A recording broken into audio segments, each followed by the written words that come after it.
Hello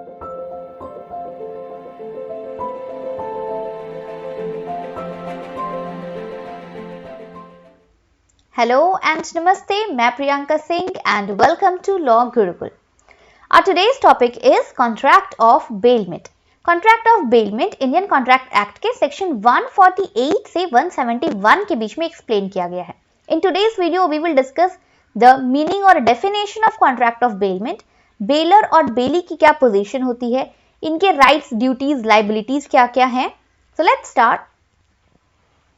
Bailment is a term जो हम अपने day to day daily life में बहुत बार एक्सपीरियंस करते हैं, बट हमको उनका लीगल टर्म नहीं पता कि इसे ही हम बेलमेंट कहते हैं.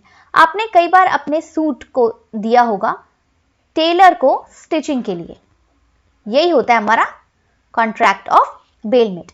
आप कई बार अपनी कार या बाइक देते हो सर्विसिंग के लिए सर्विस सेंटर में, यही होता है हमारा contract of bailment.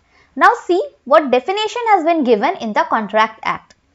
Indian Contract Act के according, when there is a delivery of goods by one person to another for some specific purpose, आप अपना सूट देते हो टेलर को, डिलीवरी ऑफ पोजेशन हो रहा है for some specific purpose. Purpose यहाँ पर क्या है? स्टिचिंग के लिए आपने दिया है. कार दिया आपने सर्विस सेंटर में सर्विसिंग के लिए. When upon a contract that these goods are to be returned when the specific purpose is complete. जब टेलर स्टिचिंग कंप्लीट कर लेगा तो वो आपका सूट आपको रिटर्न कर देगा. तो क्या हो रहा है यहाँ पर, जब स्पेसिफिक पर्पस के लिए सामान दिया जा रहा है और वो पर्पस कंप्लीट हो जाता है तो वो जो गुड्स है that is again delivered to the original owner. Original owner को वो सामान वापस रिटर्न कर दिया जाता है. यही स्पेशलिटी है, खासियत है कॉन्ट्रैक्ट ऑफ बेलमेंट की. ये सेल नहीं है. सेल में क्या होता है कि हम सिंपली डिलीवरी ऑफ पोजेशन कर देते हैं, लेकिन बेलमेंट क्या कह रहा है कि हम यहाँ पर अपना सामान दे तो रहे हैं, there is delivery of goods, there is change of possession, लेकिन ये किस लिए हो रहा है? फॉर सम स्पेसिफिक पर्पस, और जैसे ही वो पर्पस फुलफिल होता है वो गुड्स आपको रिटर्न कर दिया जाता है. This is contract of bailment. Now see this example, A delivering his car for service at the service center is an example of bailment. A ने अपना जो कार है वो सर्विस सेंटर पे दिया, डिलीवरी ऑफ पोजेशन है. Purpose क्या है? सर्विसिंग के लिए दिया है, और जैसे ही सर्विसिंग हो जाएगी सर्विस सेंटर से उनको वो कार वापस मिल जाएगी. There will be return of possession. तो यही होता है हमारा कॉन्ट्रैक्ट ऑफ बेलमेंट.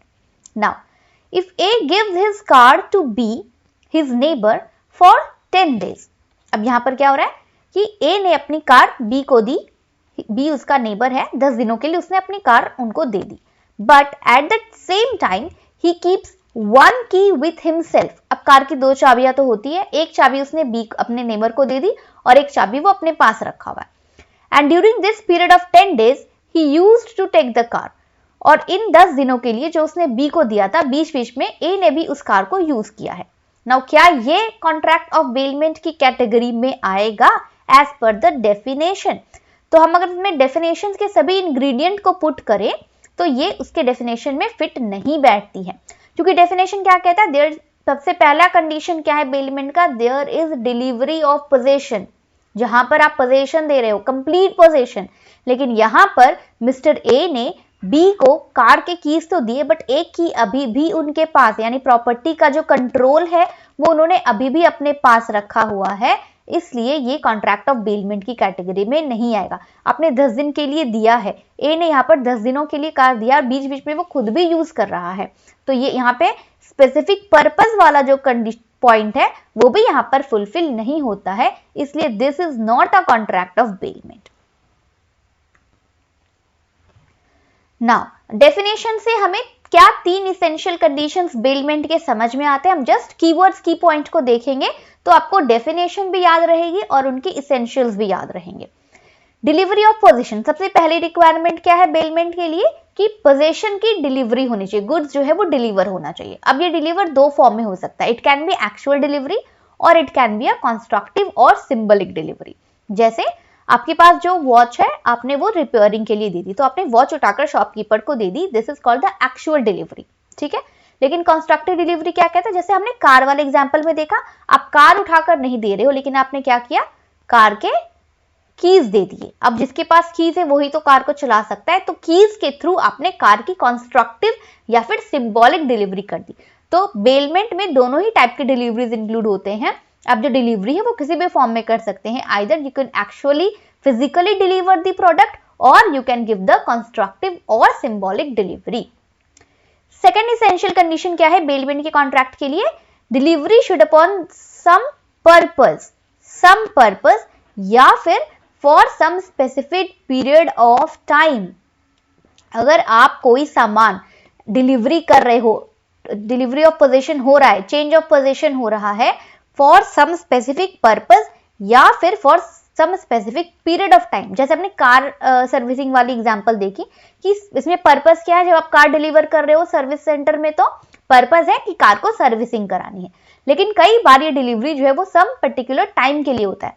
जैसे सपोज आप एग्जामिनेशन हॉल में बैठे हो, यू आर राइटिंग और आपकी पेन की जो इंक है वो खत्म हो गई है।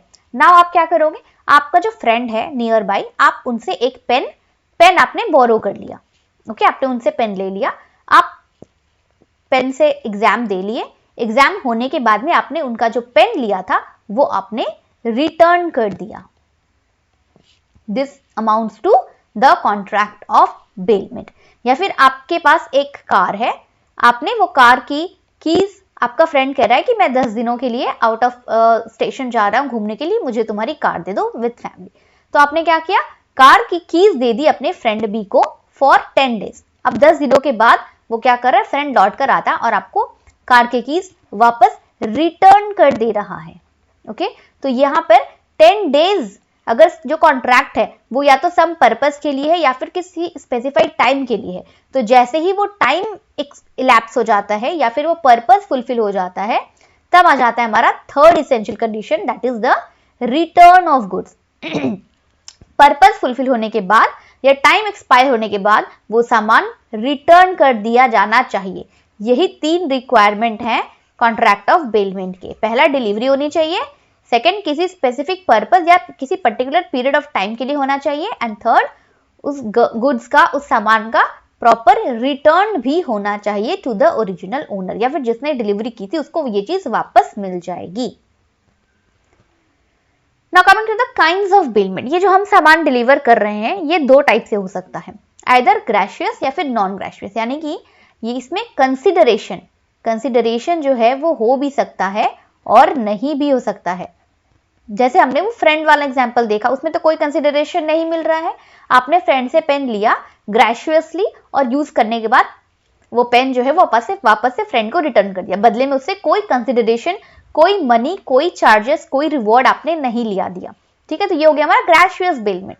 नॉन ग्रेशियस में जैसे हमने कार और टेलर वाला एग्जांपल देखा, जहां पर किसी स्पेसिफिक पर्पस के लिए सामान दिया जा रहा है, लेकिन उसके बदले में अब टेलर ने आपका सूट स्टिच कर दिया तो in the return of it आप उसको अवार्ड दोगे, कंपनसेशन दोगे, उनका जो चार्ज है वो पेमेंट करोगे। तो इस टाइप के बेलमेंट को नॉन ग्रेशियस बेलमेंट कहते हैं, जहां पर रिवॉर्ड और चार्जेस इन्वॉल्व होते हैं, और जहां पर रिवॉर्ड और चार्जेस इन्वॉल्व नहीं होते वो होता है ग्रेशियस बेलमेंट। तो बेलमेंट में अब एक पॉइंट ये याद रखिएगा कि क्या कॉन्ट्रैक्ट ऑफ बेलमेंट में कंसिडरेशन इंपॉर्टेंट है, तो your answer will be no. The bailment can be done without consideration, जिसे हम ग्रेशियस बेलमेंट कहते हैं। Now coming to the duties of bailor. अच्छा, पहले हम बेलर और बेली को समझ लेते हैं। जब हम डिलीवरी कर रहे हैं, ठीक है, तो जो पर्सन गुड्स डिलीवर करता है he will call the baler, जो दे रहा है डोनर, बेलर, ओके, और जिसे हम दे रहे हैं, जो रिसीव कर रहा है, he will be the belly. तो जो पर्सन सामान दे रहा है उसके भी कुछ ड्यूटीज एंड राइट्स होते हैं। सिमिलरली जो पर्सन बेली है, जिसको हम सामान दे रहे हैं, उसके भी कुछ ड्यूटीज और राइट्स होते हैं, कुछ लायबिलिटीज होते हैं। तो वन बाय वन हम इनको समझते हैं। पहले हम देखेंगे बेलर के बारे में। बेलर यानी कि वो पर्सन जो सामान यहां पर दे रहा है सामने वाले पर्सन को फॉर सम स्पेसिफिक पर्पस। तो पहली ड्यूटी होती है बेलर की टू डिस्क्लोज द फैक्ट, जिस सामान को वो दे रहा है उस प्रोडक्ट से रिलेटेड अगर कोई इंपॉर्टेंट इंफॉर्मेशन है तो A is required to disclose it to B. ये बताया गया है सेक्शन 150 में, duty to disclose the fact, the bailor must disclose all the facts of the goods delivered to Bailey. It was defined under section 150. जैसे mister A के पास एक horse है, ठीक है, बट वो हॉर्स जो है वो थोड़ा सा मेंटली स्टेबल नहीं है. अगर उसके सामने कोई लाउड नॉइस होता है तो वो क्या हो जाता है, वो फियर हो जाता है, उसको डर हो जाता है और वो इधर उधर रन करने लगता है. ये उसकी मेंटल प्रॉब्लम है. ए ने अपनी हॉर्स बी को दी, बट डिलीवरी के टाइम पे by way of contract of bailment ये जा रहा है और ए ने डिलीवरी के टाइम पे जब उसने हॉर्स बी को दी उस टाइम ए ये चीज उन्होंने नहीं बताई. He does not disclose the fact. Okay, तो ये अलाउड नहीं है. यहां पर ए जो है he is under the bound duty कि वो जिस भी सामान को डिलीवर कर रहा है उससे रिलेटेड जो भी फैक्ट्स है, इंपॉर्टेंट रेलेवेंट फैक्ट जो सामने वाले को पता होना चाहिए, वो चीजें उसको डिस्क्लोज करे. Next point is to bear all the expenses. अब बेलर की ड्यूटी है कि अगर कोई ऑर्डिनरी एक्सपेंसेस हो रहा है उस सामान को कीप करने में, रखने में, तो वो सभी एक्सपेंसेस जो है वो पे करेगा. जैसे कि ये जो हमने हॉर्स वाला एग्जांपल देखा, ए ने बी को हॉर्स दिया, ठीक है. अब बी के अगर कुछ मेडिकल एक्सपेंसेस, वो हॉर्स के अगर कुछ मेडिकल एक्सपेंसेस हैं जो बी को बियर करने पड़े, ठीक है. ए सपोज 10 डेज के लिए बाहर जा रहा था आउट ऑफ स्टेशन, तो उसने अपना हॉर्स बी को दिया कि तुम मेरे हॉर्स की देखभाल करना, मैं 10 दिनों में घूम कर आता हूँ. ओके, अब 10 दिनों तक जब बी ने अपने पास हॉर्स को रखा तो ड्यूरिंग दोज पीरियड बी के खाने पीने, हॉर्स के खाने पीने का खर्चा और उसका कुछ मेडिकल एक्सपेंसेस जो है वो 100 रुपीज हुए. नाउ ये 100 रुपीज जो है वो पेमेंट करने की ड्यूटी बनती है बेलर की. ए की ड्यूटी बनती है कि उनके सामान को रखने में प्रॉपर तरीके से, सही तरीके से मेंटेन करने के लिए जो भी एक्सपेंसेस इनकर हो रहे हैं वो सभी एक्सपेंसेस को कंपेंसेट करना बेलर की ड्यूटी होती है. Next is duty to bear a loss. अगर उनके सामान रखने से किसी भी तरह का डैमेज हो रहा है तो उसके लिए भी बेलर जो है वो रिस्पॉन्सिबल है. If the bailee has taken all the necessary care and protect the bailed goods from occurrence of any possible damage or loss and still any loss or damage is occurred, then it is the duty of the baler to bear the damages or loss of the things bailed. अब यहां पर हम एक example देखें तो same हम horse वाला example लेते हैं. ए ने बी को हॉर्स दिया था. बी के पास जो हॉर्स था उसकी तबीयत अचानक खराब हो गई. बी ने प्रॉपर ध्यान रखा था उसके खाने पीने का, सब चीजों का, उसके बाद भी बी की तबीयत खराब हो गई और उसके जो भी मेडिकल एक्सपेंसेस हैं और जो भी लॉस हुआ. अब क्या हुआ, बी की तबीयत खराब हो गई तो उसने क्या किया, इधर उधर घूम घाम के बी के घर के बाहर की कोई वॉल थी तो हॉर्स ने उसको भी ब्रेक कर दिया. Okay, now here A is entitled to compensate for the loss of the wall. Wall को रिपेयर करने का जो भी एक्सपेंसेस इनकर हुए हैं बी को, A is entitled to bear the loss. अब यहाँ पे कंडीशन क्या है, सिर्फ एक ही कंडीशन है कि बी ने अपने एंड से कंप्लीट हर पॉसिबल स्टेप उठाए होंगे उस डैमेज को रोकने के लिए. अगर बी की पूरी कोशिश के बाद भी डैमेज हो रहा है तो उस डैमेज को कंपेंसेट करने की ड्यूटी बन जाती है बेलर की. Next duty is duty to indemnify the bailee against the defective title of the bailor. अब ये एक थोड़ा सा पॉइंट है, समझने वाली बात है इसमें. ए ने बी को हॉर्स दिया था बट वो हॉर्स जो है वो सी का था. ओके, ए ने वो हॉर्स बी को दिया अपना समझ के. बी को लगा कि ये हॉर्स ए का ही है. अब बीच में जब हॉर्स बी के पास था, सी आता है, that is who is the original owner, वो आता है बी के पास में उसका अपना हॉर्स लेने के लिए. बी रिफ्यूजेस क्योंकि उसको तो ए ने हॉर्स दिया था, तो यहां पर B is entitled to return the horse to A only. लेकिन सी बीच में आ जाता है और ही सेज दैट ये हॉर्स तो मेरा है और ये हॉर्स आप मुझे दे दो. इसके लिए बी क्या करता है, B go to the court कि मेरे पास दो ओनर है, मैं ये डिलीवरी ऑफ पोजीशन किसके लिए करूं. तो ये जो कोर्ट एक्सपेंसेस इनकर हो रहे हैं डिफेक्टिव टाइटल की वजह से, जो भी एक्सपेंसेस इनकर हो रहे हैं यहाँ पर बेली को, वो एक्सपेंसेस कौन पेमेंट करेगा, बेलर पे करेगा, ए पे करेगा. Duty to indemnify loss for premature termination of bailment, ये बताया गया है सेक्शन 159 में। Section 159 states that in the case of the gracious bailment, the bailor or the lender may require the bailee to return the goods at any time even before the expiration of the period of the lending. हमने definition वाले part में ही पढ़ा कि जो bailment है वो दो reason से हो रहा है, या फॉर सम स्पेसिफिक पर्पस या फिर for specific period of time. ये सेक्शन कहता है कि अगर आपने सपोज मनी लेंथ किया है 10,000 रुपीज, ओके, 3 मंथ्स के लिए आपने दिया, ए ने दिया यहाँ पर बी को, ओके, 3 महीने के लिए दिया। अब यहाँ ये कह रहा है कि अगर pre mature termination of bailment हो रहा है, यानी कि ए जो है वो बी से ये 10,000 रुपीज 3 महीने से पहले सेकेंड मंथ में ही वो मांग ले रहा है कि मुझे मेरे 10,000 रुपीज तुम वापस कर दो। ना इसकी वजह से अगर बी को कोई लॉस होता है, अब 10,000 रुपीज उसने क्या किए थे, उसने सपोज उसने सी को दे दिया इंटरेस्ट पे कि तुम मुझे 3 मंथ्स के बाद 10,000 रुपीज रिटर्न कर देना। अब जब वो 2 महीने में ही उस अपने 10,000 रुपीज को वापस क्लेम कर रहा है, तो यहाँ पर बी को जो भी लॉस होंगे सी से वापस वो अमाउंट ले करके ए को देने में, वो सभी लॉस को इंडेमनिफाई करेगा यहाँ पर baler. Okay, so section 59 says कि जो बेलमेंट है अगर वो प्री मेच्योर टर्मिनेट हो रहा है और इसकी वजह से कोई लॉस होता है, लॉस का भी होना जरूरी है, जरूरी नहीं कि सिर्फ टर्मिनेट कर देगा अगर बेलर टाइम से पहले तो वो कंपेंसेशन देगा। अगर टर्मिनेशन की वजह से कोई लॉस होता है तो उस लॉस को इंडेमनिफाई करने की ड्यूटी बेलर की होती है। However, if the bailee or the borrower incur any loss due to the act of the bailor needs to indemnify him for the any loss or damage. अगर लॉस होता है उसी लॉस को compensate करने की ड्यूटी यहाँ पर baler की बनती है। Now coming to the duties of bailey. अब यहाँ पर बेली पे हम आ जाते हैं, जिसको सामान दिया गया है, ठीक है, बी पे। तो जिसको सामान दिया गया है उसकी क्या क्या ड्यूटीज बनती है? तो सबसे पहली ड्यूटी जो सेक्शन 151 में बताई गई है, duty to take due care of the respective goods delivered to him. जो सामान उसको दिया गया है उसकी प्रॉपर रखवाली करना, उसका वैसे ही टेक केयर करना जैसे कि he is the original owner, ये उसका खुद का सामान है। Okay, second is duty to not make unauthorised use of the respective goods. अब जो सामान आपको जिस चीज के लिए दिया है उसको उसी चीज के लिए यूज किया जाए। ए ने बी को कार दी थी,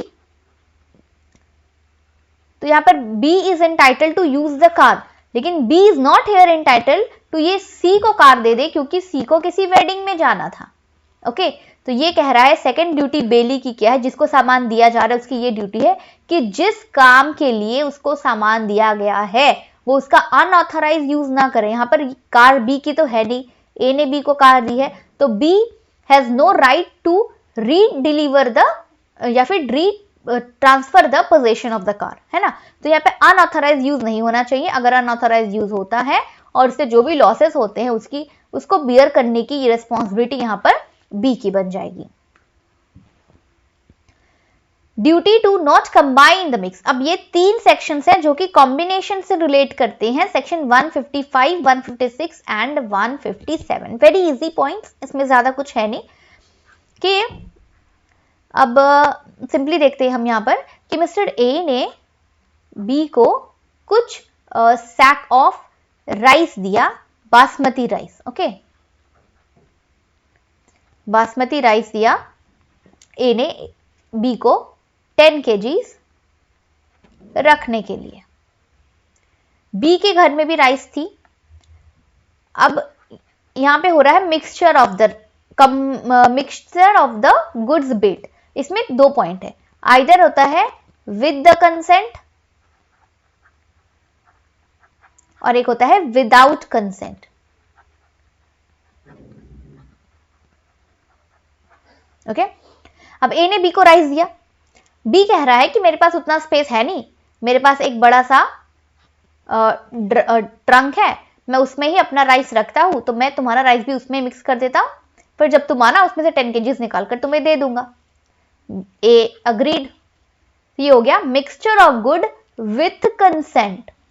अब उस ट्रंक से वापस 10 kgs निकाल के देने में जो भी एक्सपेंसेस होंगे दोनों मिलके आपस में डिसाइड कर लेंगे कि कौन पेमेंट करेगा। ठीक है, ये हो गया विथ कंसेंट। अगर गुड्स मिक्सचर हो रहा है, कंबाइन हो रहा है तो कोई प्रॉब्लम नहीं है। प्रॉब्लम जब आती है जब गुड्स कंबाइन होते हैं विदाउट कंसेंट। ये विथ कंसेंट बताया गया सेक्शन 155 में। ओके, ना 156 डील विथ एंड 157 बात करता है जब गुड्स जो है वो कंबाइन किए जा रहे, मिक्स किए जा रहे विदाउट कंसेंट। अब इसमें भी 2 पॉइंट है। 6 बात करता है कि जब विदाउट कंसेंट हम मिक्स कर रहे हैं और वो गुड्स जो है वो सेपरेबल है, यानी कि हम गुड्स को अलग अलग कर सकते हैं। जैसे ट्रंक में यहाँ पे 10 kgs राइस था, अब इनका था, ए ने दिया था बासमती राइस और बी का ऑलरेडी इस ट्रंक में कोई दूसरे टाइप का राइस जो है वो इसमें रखा हुआ था। अब बी ने उसी ट्रंक में ए के बासमती राइस को भी मिक्स कर दिया, गलती से मिक्स किया, यानी कि यहाँ पर विदाउट कंसेंट वाली बात आ गई। ए की परमिशन के बिना उसने अपने लो क्वालिटी वाले राइस में क्या किया, ए का बासमती राइस मिक्स कर दिया। अब ये दोनों गुड्स नॉन सेपरेबल हैं। अब उस राइस में से, दोनों मिक्सचर में से बासमती राइस 10 kg बी जो है, how he will return it to A.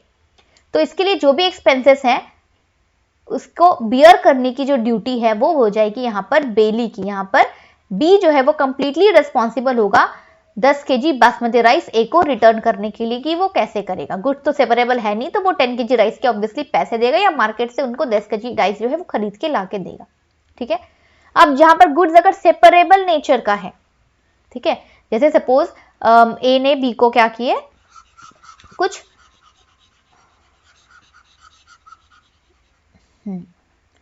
Red carton दिए रखने के लिए, ठीक है, और बी के पास ऑलरेडी बहुत सारे ब्लू कार्टन पड़े हुए थे। दोनों उन्होंने एक ही गोडाउन में रख दिया, ठीक है, सेम गोडाउन में रख दिया। अब इसको हम अलग तो कर ही सकते, ये नॉन सेपरेबल तो है नहीं, लेकिन पूरे फैक्ट्री में से मिक्स हो गया रेड एंड ब्लू। अब उसको सेपरेट करने के लिए क्या हो गया, बी को एक पर्सन को हायर करना पड़ा जो ये दोनों कार्टन्स को अलग कर रहा था। तो ये बी ने जिस पर्सन को हायर किया उसकी जो वेजेस है वो कौन पे करेगा, वो बी पे करेगा, क्योंकि बी ने क्या किया, बिना ए के परमिशन के जो गुड्स उनको बेलमेंट में दी गई थी, for some specific period of time दी गई थी, बेलमेंट पे दी गई थी, वो उस गुड्स को अपने सामान के साथ बाय मिस्टेक या किसी भी वजह से मिक्स करके रख देता है। तो अगर विदाउट कंसेंट मिक्स कर रहा है और वो सेपरेबल है, और सेपरेट करने के लिए जो भी एक्सपेंसेस इनकर हो रहे वो एक्सपेंसेस जो है वो बेली बियर करेगा, बेलर बियर नहीं करेगा। Clear? Now next is duty to return the goods. अब गुड्स को रिटर्न करने की भी ड्यूटी है।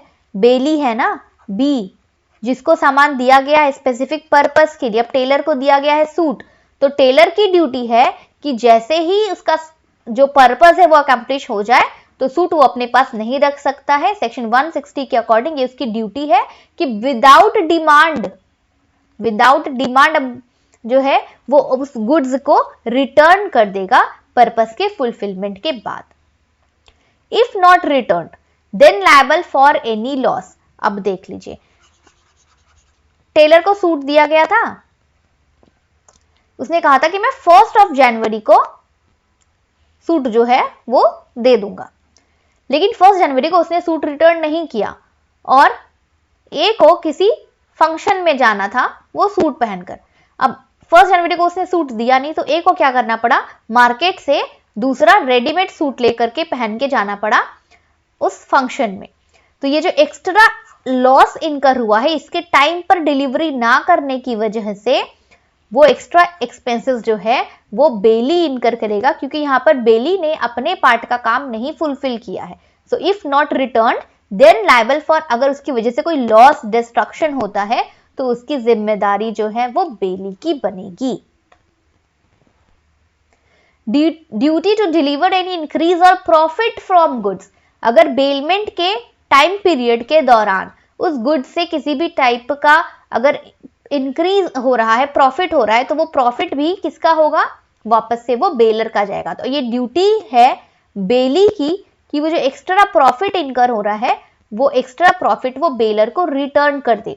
जैसे ए ने बी को कुछ हेन दिया था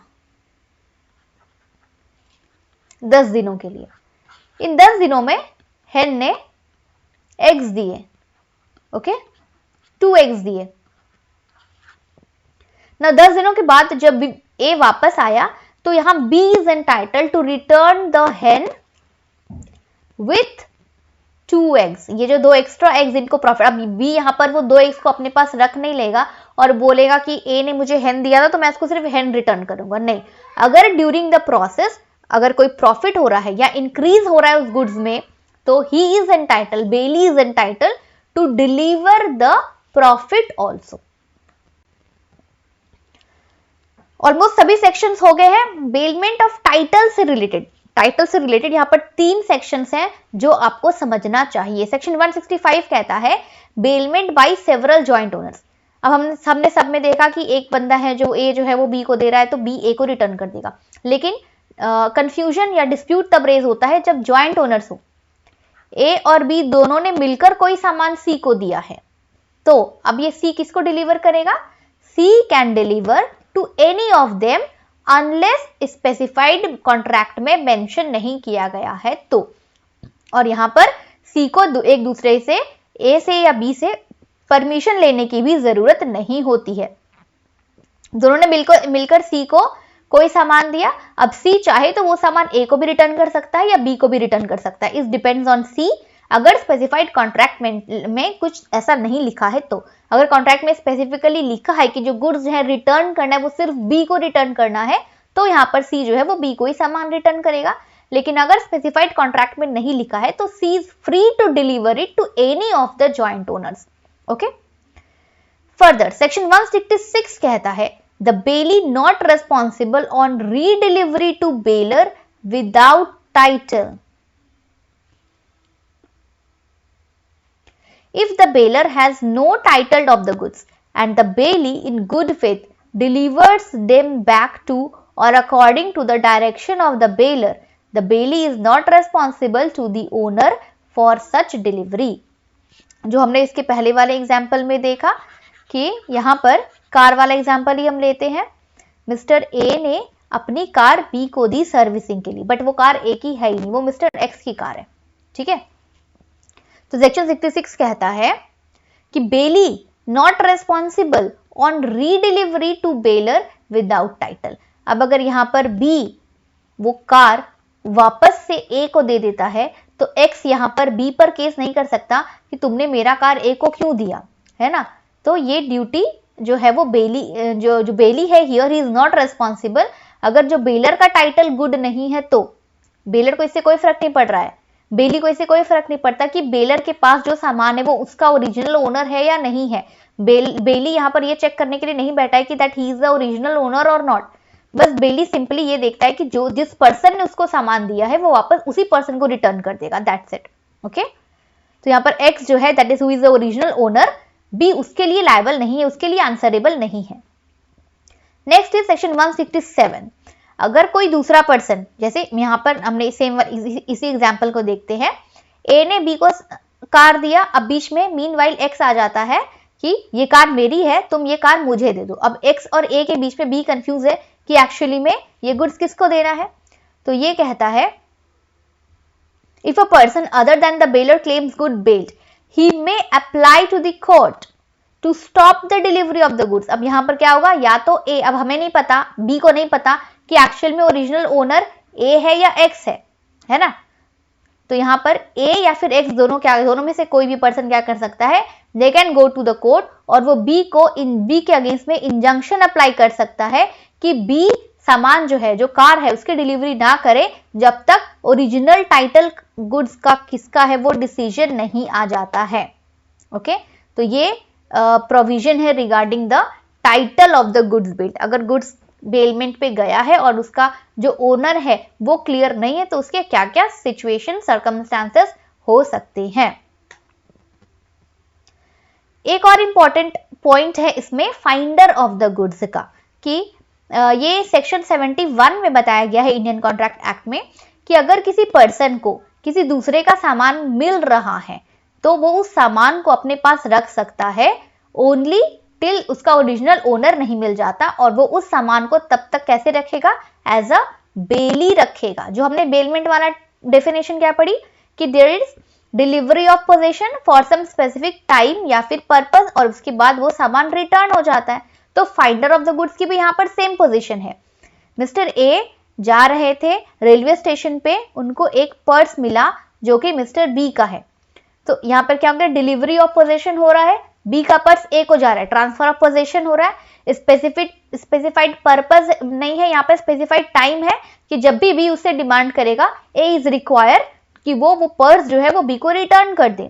तो यहाँ पे तीनों कंडीशंस जो है वो बेलमेंट के फुलफिल हो रहे हैं, transfer of possession, particular time और रिटर्न वाला, है ना।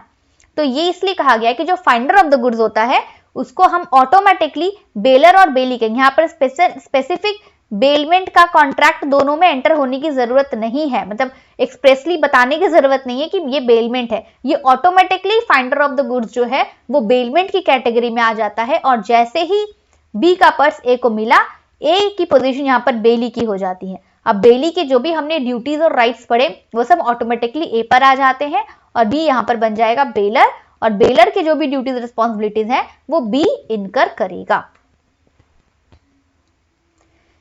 इसके लिए दो इंपॉर्टेंट सेक्शंस हैं, सेक्शन 168 एंड 169। 168 कहता है may sue for specific reward offer, the finder of the goods has no right to sue the owner for compensation for trouble and expenses voluntarily incurred by him to preserve the goods and to find out the owner. अब A को purse मिला B का, okay, now ए उसमें कुछ documents थे, वो document लेकर उसको साइबर कैफे जाना पड़ा, पुलिस स्टेशन जाना पड़ा, और इधर उधर से उसने जो है इंफॉर्मेशन निकाली कि ये पर्स जो है वो मिस्टर बी का है। ठीक है, ये आइडेंटिफाई करने में कि एक्चुअली में इस पर्स का ओरिजिनल ओनर कौन है, बी को सम लमसम अमाउंट का 10 मतलब सपोज 100 रुपीज का एक्सपेंसेस इनकर हुआ है। नाउ क्या ये 100 rupees A is entitled to claim from B? तो ये सेक्शन कहता है नो। ओरिजिनल ओनर को फाइंड करने में जो भी आपको ट्रबल, क्योंकि ये आपने वॉलंटरीली किया, तो वॉलंटरीली आपने जो भी एक्सपेंसेस या ट्रबल आपने फेस करी है उसके लिए आप ओरिजिनल ओनर को सू नहीं कर सकते कि तुम्हें ढूंढने में मुझे 100 रुपए खर्च हुए, तुम मुझे 100 रुपए दो। But he may retain the goods against the owner until he receives such compensation and where the owner has offered a specific reward for the return of the goods lost. आप कोर्ट में नहीं जा सकते हैं, लेकिन आप क्या कर सकते हैं, आप वो सामान अपने पास तब तक रख सकते हैं जब तक बी जो है वो आपको कंपेंसेशन ना दे दे। सेकेंड पॉइंट इज कि अगर जो बी है उसका पर्स खो गया, तो बी ने ये रिवॉर्ड रखा है कि जो भी मेरा पर्स ढूंढ कर लाके देगा उसको मैं 10,000 रुपीज दूंगा। तो आप अपना वो बी का पर्स तब तक अपने पास रख सकते हो जब तक वो आपको वो जो रिवॉर्ड है वो आपको ना दे दे। ये जो है फाइंडर ऑफ द गुड्स पर ये सेक्शन एप्लीकेबल होता है। Next is section 169। जब ये राइट कर देता है बेली को, जो फाइंडर ऑफ द गुड्स है बेली को, वो सामान को सेल करने का, इसके लिए कुछ स्पेसिफिक कंडीशंस हैं जो फुलफिल होने चाहिए। आप उस गुड्स को तभी तक जो है अपने पास रख सकते हैं जब तक ओरिजिनल ओनर नहीं मिल जाता, and you can sell it when the thing is in danger और पेरिशिंग और losing the greater part of its value. आपको सपोज कोई पेरिशेबल नेचर का सामान है वो मिला है, और वो गुड्स ओनर को ढूंढने में या जब तक ओरिजिनल ओनर आएगा तब तक वो गुड्स जो है वो डिस्ट्रॉय हो जाएगा, तो उसकी एक्चुअल वैल्यू को प्रिजर्व करने के लिए you can sell the goods. Second is जो आपके लॉफुल चार्जेस हैं जो आपको फाइन उनसे लेने हैं, बेलर से लेने हैं, वो 2/3 ऑफ इट्स वैल्यू है। ठीक है, सपोज आपको जो है 20 रुपीज चाहिए, ठीक है, जो आपका एक्सपेंसेस हुआ ओरिजिनल ओनर को ढूंढने में वो 20 रुपए का हुआ, और वो जो सामान है उसकी वैल्यू 60 रुपीज है।